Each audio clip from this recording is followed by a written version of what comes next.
কোরআন শুনতে আসলে পরে কেমন লাভ রব্বুল আলামিন কালামে হাকিমের মধ্যে ঘোষণা করেন, وَإِذَا قُرِئَ الْقُرْآنُ فَاسْتَمِعُوا لَهُ وَأَنصِتُوا لَعَلَّكُمْ تُرْحَمُونَ।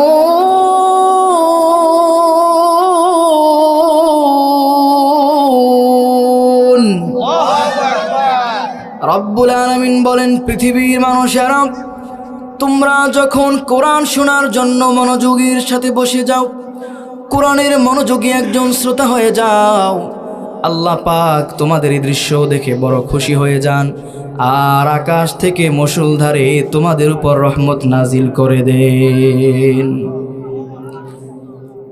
তাহলে আল্লাহ পাক বলেছেন, আমরা যদি কোরআন শুনি, কোরআনের মাহফিলে বসি, আমাদেরকে যিনি রহমত দিয়ে ভরপুর করে দিবেন তিনি কে?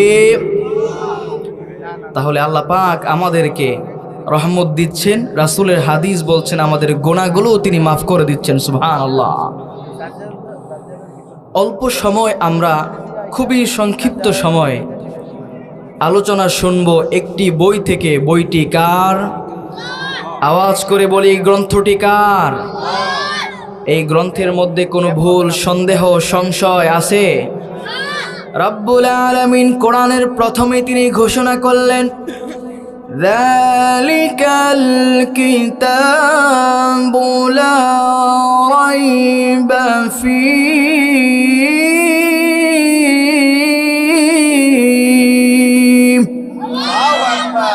হুদাল লিল মুত্তাকিন।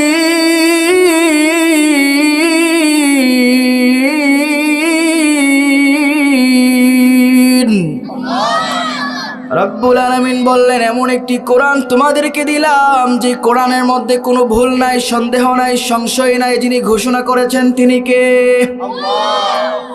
আবার তিনি বললেন, এমন এক কিতাব দিলাম যে কিতাব ধরলেও সওয়াব, দেখলেও সওয়াব, শুনলেও সওয়াব, চুমু খেলেও সওয়াব। পড়েন সুবহানাল্লাহ।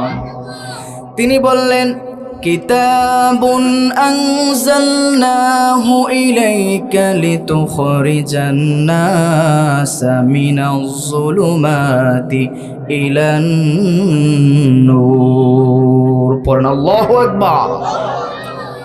রব্বুল আলামিন বললেন, ও হাবিব, আমি আপনাকে এমন একটি কিতাব দিলাম যে কিতাবটা পড়লে আপনি খুশি হয়ে যাবেন, যেই কিতাবের মাধ্যমে আপনি আপনার উম্মতকে, উম্মাকে জাহান্নামের অন্ধকার থেকে আলোর